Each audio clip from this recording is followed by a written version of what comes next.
Buddy, my name is Jason. I'm Caden. And we are sick. We got the cold. And, wait. Maybe we don't have the cold. Okay, what can we say and what can we not say on YouTube, Cubs? Okay, so here's the gig. I've been waiting for 2 years to get this cold that's going to send me to the crematoriums that never stop burning 24/7. So far, to me, I'm on day 5 or 6, probably 6 of this. It feels like the average cold. It feels just like a cold. And you know what? They were right. I lost my breathing. I can't smell a thing. Well, I can't even breathe either. And has nothing to do with any of the stuff. It's the everyday house cold. Just like we've gotten every single year. Except now it's rebranded. And that's about all I can say on YouTube. Except that, get in bed, get some Kleenexes, blow your nose, sound like you can't talk, feel like you can't breathe. Kate, how's your cold doing, bro? How's your cron doing, bro? Oh, it's wonderful, man. Come over here, speaking to the mic, son. Oh, it's wonderful. I know you're on death's door. We are at the milk farm, and it is super early in the morning, and I had to get Cade because. Let me explain how this family works in several different ways. You know we have 10 pit bulls, right? And the reason we have 10 pit bulls is because of my little homeboy here, Cubby. He left the door open way 4 years ago when Hannah, our blue-nosed pit bull, and Hannah was in heat, and somehow the door got left open, and we ended up with 7 babies out of that. And we had 2.5 pit bulls prior to that. We have a lab pit, and we have Gideon, who is a full pit, and we have Hannah. She's a blue-nosed pit bull. And so about 4 years ago, and my boys are twins, right? And so the mother of twins, it's always those funky things like, yes, a mother of twins, which doggy do we get rid of? Which doggy should we sell? The twins' mother's never going to, neither of them can go. They're all good. So we were going to get rid of them. We were going to sell them. And unfortunately, why didn't we sell them? Dude, we each had our own favorite one. We each had our own, reasons not to sell them or something. We couldn't break up the pack if we kept one or two. And we had advice from this dog training place. This lady goes, oh, you're thinking of keeping the entire pack. She's like, you will end up with sibling rivalry, unmatching anything of any other kind of dogs. So we actually went into this pretty unwise, and the first year wasn't too bad. It was little tiny puppies, and with little tiny teeth, and every once in a while they would scrap, and where they would scrap, I guess the starting out when they started scrapping was when their mother. For those who don't know about dogs, their mother dogs, when they are almost done feeding them, I guess what is it? Breastfeeding from a dog. I don't know if that's right, but they're eating off of the dog. Well, when they are getting ready to be done with that, the female dog will start puking up what looks like dog food. No other word for it except it looks like canned dog food. And the 7 pits, whenever she did that, she would puke it up and they would go eat the food. Well, they'd start fighting over the food. And so we've always been on edge, and it's been crazy. I would never, ever tell anyone they should ever keep a pack. Anybody. You got to be a special type of alpha male. You have to have a special type of patience. You have to know about pack respect. And one thing that we do that nobody else does is they are free all around the house. And so they've never been roped. They've never been kenneled. They've been together as a team. They've been together as a pack. They're together as a family. 3 dogs sleep with one boy. 2 dogs sleep with another boy. 2 dogs sleep with another boy. And a couple of them roam out and about. And that is our life with the pack. And that is, it's a doghouse, right? There's been a couple cats that have, for some reason, we're out in the middle of nowhere. And some reason a cat will jump over the fence, and those have been some very wild mornings. And there have been a couple cats that have left in body bags, and it's crazy. It's a crazy life. And it seems like we go 6 months without a fight, and sometimes it's a year. The last huge fight we had, we called it the Roctagon, and the boys weren't really involved. It was me.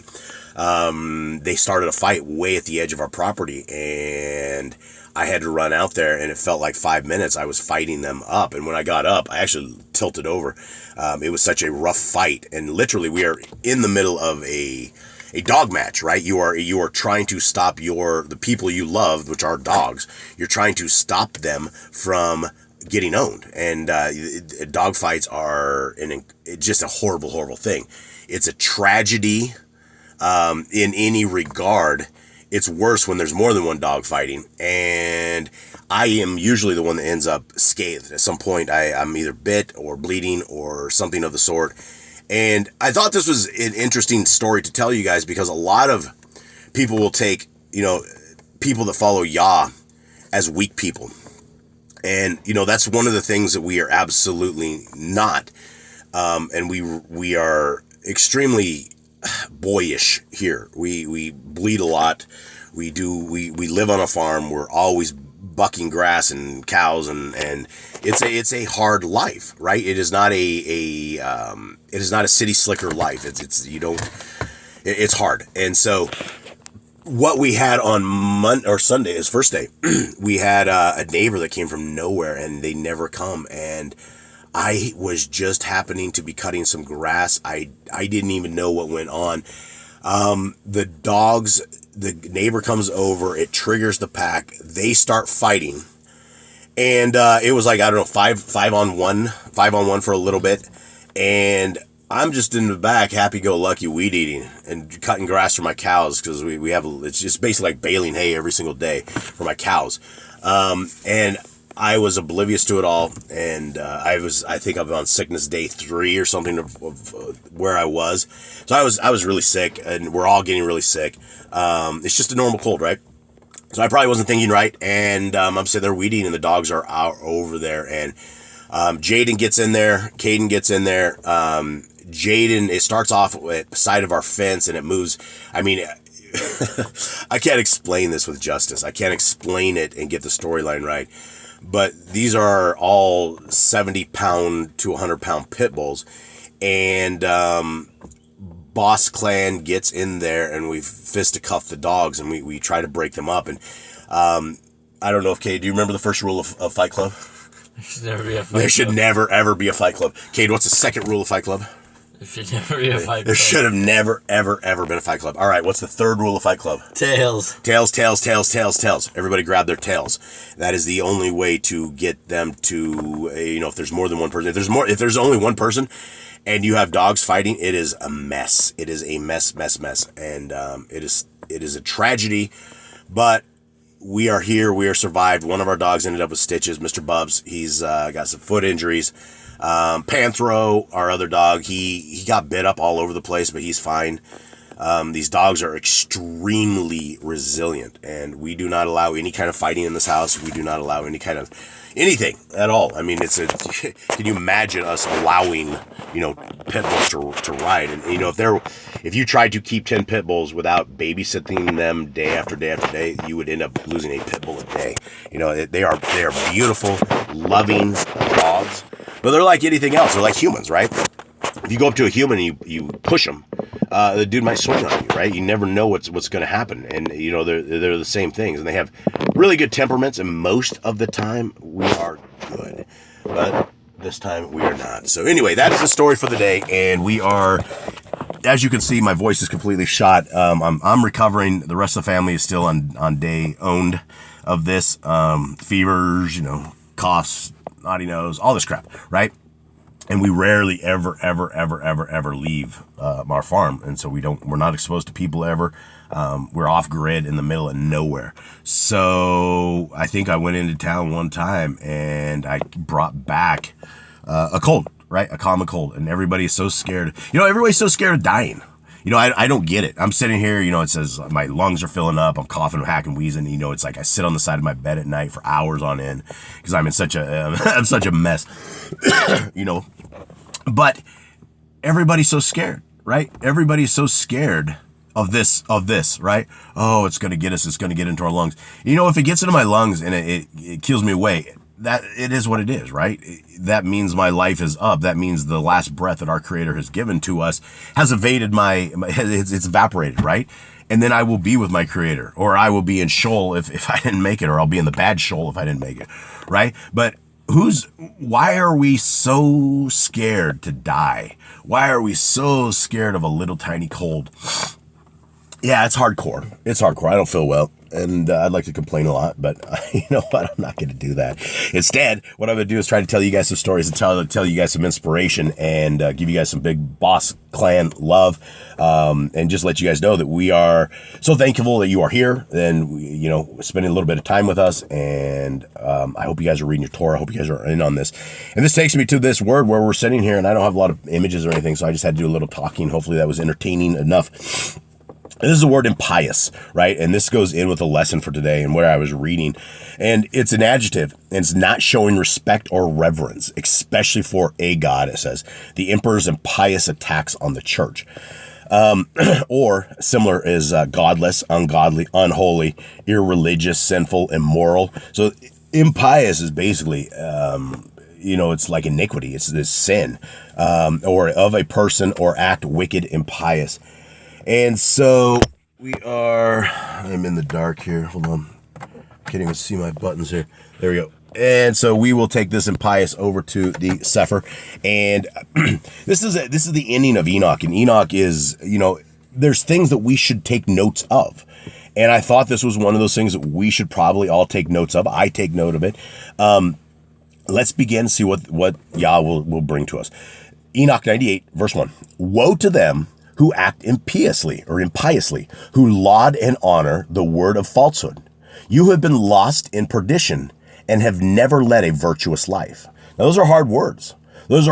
So if you are an evil, wicked person, if you are not living according to what the laws, statutes, and commands of our Creator say, it said you've never led a virtuous life. So what we would think of as a virtuous life is not what Yah thinks of as a virtuous life. Verse 2, woe to you who change the words of integrity. They transgress against the eternal Torah. What does that mean, change the words of integrity? Well, I think one of those in my mind is all foods have been made clean. That is when they say that swine has been made clean and you start eating the swine like it's no thing, that's a problem, right? There is a problem with that. And those are the kind of words that I believe are, you know, it's not just transgressing against the Torah, but the eternal Torah. We're going against our Creator, which is crazy. Verse 3, and cause the heads of those who are not sinners to be trodden down upon the earth. Again, there's a huge clue right there, right? So the people that are anti-Yah, that are anti our God, are the people, the reason that we're trodden down on this plane that we live in, right? The reason that bad things happen are because of what the sinners have done. And if you're living in sin, it's going to be what you did as well. But I mean, here it says it is the people that transgress against the eternal Torah that the sinners are trodden down upon the earth. In those days, you, O righteous, shall have been deemed worthy of having your prayers rise up in remembrance, and shall have deposited them in testimony before the angels, that they might record the sins of the sinners in the presence of El Elyon. And again, here's some more tips. Here's some more things. In the presence of, you know, if we're doing sin, it doesn't sound like it comes and goes. It sounds like it is something that we will be held accountable for. If not on this world, for sure in Judgment Day, right? We have the blood of our Messiah. But if we're living in sin, and at some point it's all going to come to remembrance. In those days, the nation shall be overthrown, but the families of the nation shall rise again in the day of perdition. In those days, they who become pregnant shall go forth, carry off their children and forsake them. Their offspring shall slip from them, and while suckling them shall they forsake them. They shall never return to them and never instruct their beloved. I don't think we have to go too much in the future I mean, I've seen this now. There's daughters of our Creator and there's daughters of this world that forsake their babies. Not only do we offer them up into the table of Moloch, 5,000, 6,000 a day in the United States alone, paid for by the taxpayers' money, but they have now abortion pills, right? Take 2 pills and your baby's dead. You know, flush it down. What? You know, they don't even make it to the suckling now because we are so into offering our children to Moloch. Verse 7. Again, I swear to you, sinners, that crime has been prepared for the day of blood, which never ceases. Wow. What?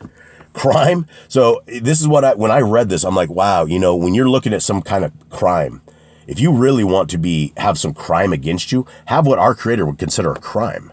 So this crime, whatever's being prepared for the sinners, but it never ceases, it's a crime. They shall worship stones and engrave gold and silver and wooden images. They shall worship impure ruach, devils and every idol in temples, but no help shall be obtained for them. Their hearts shall become impious through their folly, and their eyes be blinded with the fear of their hearts. In their visionary dreams shall they be impious and superstitious, lying in all their actions and worshiping a stone. Altogether shall they perish. Right? And that is over and over and over in the Bible. It talks about don't worship carved images. Don't worship a stone. We have a living, breathing Elohim that is the maker of all things, and people will get a rock and start worshiping a rock.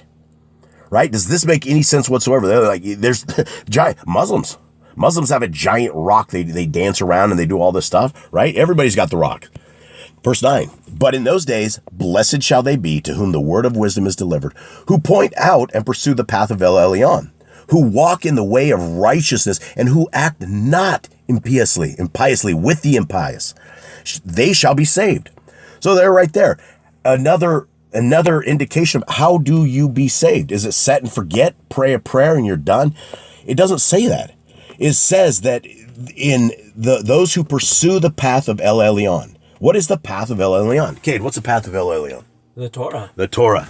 He was sleeping. I got him. That is right. The path of El Elyon is the Torah. And those who walk in the way of righteousness. How do you walk in righteousness, Cade? Well, by doing what Torah says. Yeah, that's the only way that we would know what righteousness is what has been told to us. There's no other way. Verse 11, woe to you who expand the crime of your neighbor, for in Sheol shall you be slain. And it's the world of the dead, Sheol. There's a good Sheol and a bad Sheol. It's a waiting room. It's a very bad waiting room. Inmates, yeah, you're an inmate in Sheol. Woe to you who lay the foundation of sin and deceit, and who are bitter on earth, for on it shall you be consumed. So, guys, this is a lesson. This is a word to everybody, right? Who lays the foundation of sin and deceit? What is sin? Caden, what is sin?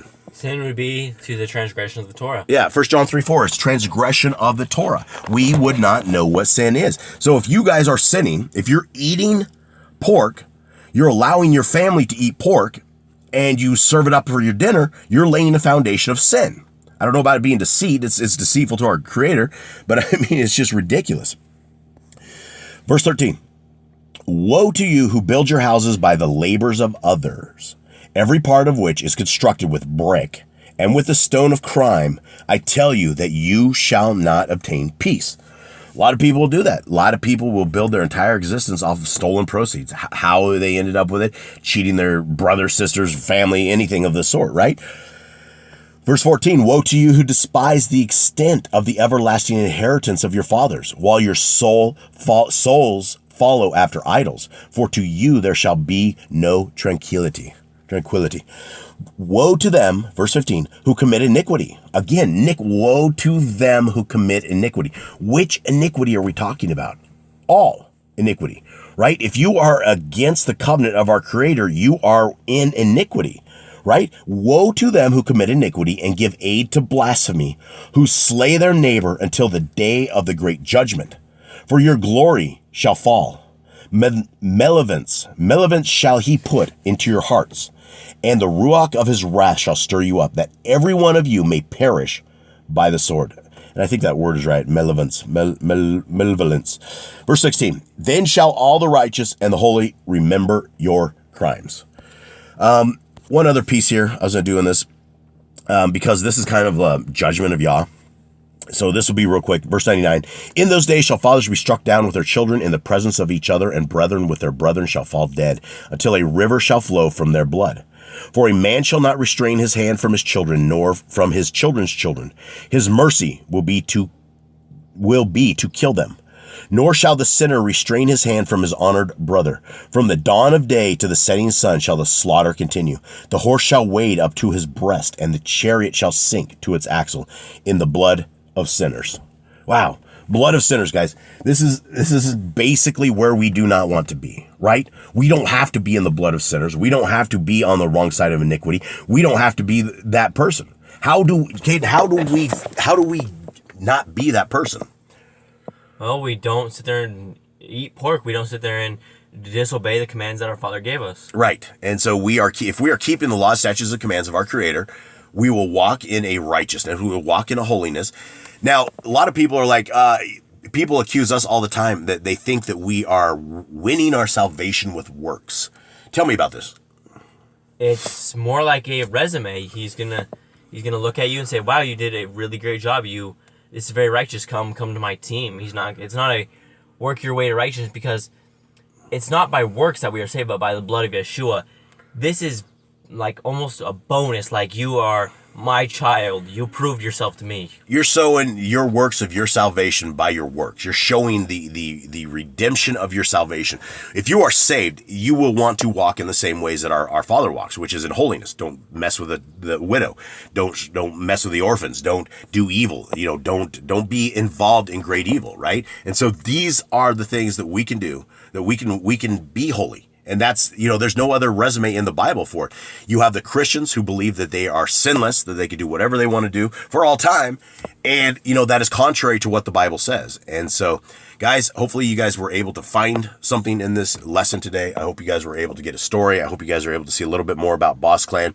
I know everybody out there likes to judge everybody because we ended up with 10 dogs. You could judge all you'd like. It's our family. And we may die trying to keep our family alive, but we love the creations of our Creator, and they are all family. And so we go through quite a bit of drama, quite a bit of struggles, and I just don't have any other way around it at this point. So this is our life. This are the people we become. If you think for some reason that Torah keepers or the children of our Most High are weak, I guess all you got to do is just envision the Boss Clan rolling around fighting dogs, because that's what we absolutely have to do to keep our babies alive. All right, guys, with that, much love. Cade? All right, shalom. Read your Bibles. Read your Bibles. All right, guys, we're out. Much love.